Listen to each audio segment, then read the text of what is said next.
Hi, welcome back to Heal and Learn. We are going to do a truss of applied channel theory right now on the Shao Yin and the Tai Yang. So I've posted my videos about both of these channels and how they are interacting with each other. And so now we can look at how to build a truss and actually balance them out with very minimal points and work optimally. So first step, well, I'm giving you the first step of knowing that these are a balanced truss, okay? So we know that, that's fantastic. We can move forward in this aspect. Soon we're going to go through case studies where I don't tell you if it's balanced, and based off of symptoms, you would have to create the truss and see if it works out. So what we're going to be doing then is, since we know this is balanced, we are going to draw our little square or 4 quadrants, right? And remember, in the upper half of the quadrants, they need to be upper body organs, and then in the lower body, they will be the lower body organs. Super basic. And then the second step, remember, we're always going to be alternating yin to yang, yin to yang. So yin, yang.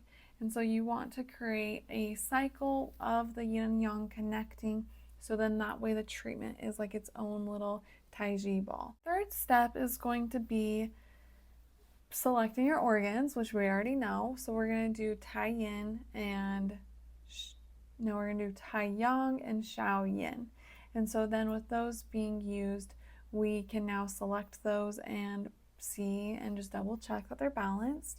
And how we're going to double check that they're balanced is it needs to be a truss of either an hourglass, a sideways hourglass, or a square. And as long as there's connections, then that's perfect. We're getting the hourglass, the square, the sideways hourglass through the first 5 channel systems. You know where we're going with this, right? We know this. So now we have our little trusses that we can be building, and we can start to see that this is going to be the shape of an hourglass, okay? And so now that we have that, we know that this is balanced.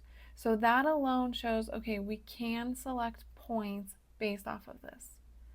The fourth step that we'll do is we are going to draw out the solid and the broken lines. This is all stemming from that turtle shell, and so each organ is assigned the 3 lines, whether they're broken or solid. They might double or so.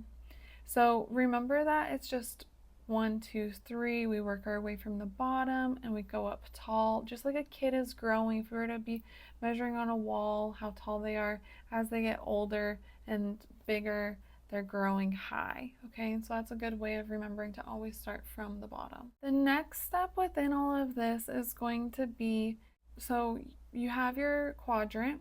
In your quadrant, you have your organ that's alternating yin, yang. Now you have those dashed lines of everything, of each organ. So remember, small intestine would be broken, broken, solid, and then we just double that. Broken, broken, solid. So now there's 6 lines working its way up. Heart would be solid, solid, broken, and we double that. Solid, solid, broken. And then you can see as interior and exterior pairs, the lines are always opposite of each other. And then working our way down, UB is completely solid, so that's 6 solid lines, and interior pair would be 6 completely broken lines. So dash, dash, dash, dash, dash for 6, right? So now we have 2 options. We can now compare the bagua up and down, or we can compare the bagua from side to side. I already made a note that going side to side makes it internal external pairs, which those are opposite.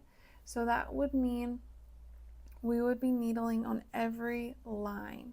So we'd be needling the leg 6 times on the UB, 6 times on the kidney, 6 times on the small intestine, 6 times on the heart. So that's a lot of needles, and that's not optimal. So what we would do is we would compare up and down. And so with that being said, you would see it's the same line for like small intestine, kidney are the same, and then that third line is different.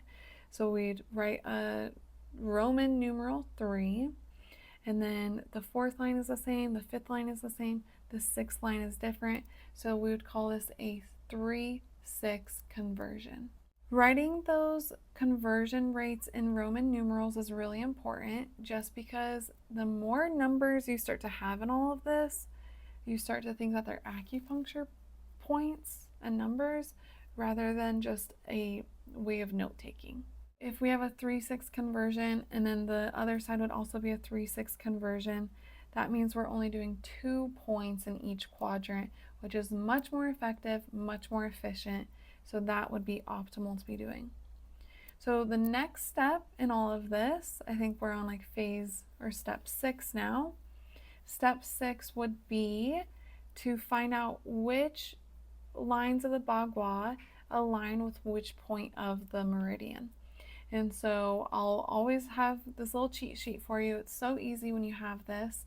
And so you can see that small intestine 3, 8, heart 7, heart 3, UB65, UB40, and then kidney 3 and kidney 10.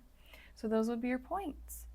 So this is just a very quick example. We've started to go through this a few times and we are getting better and better at it. So good job.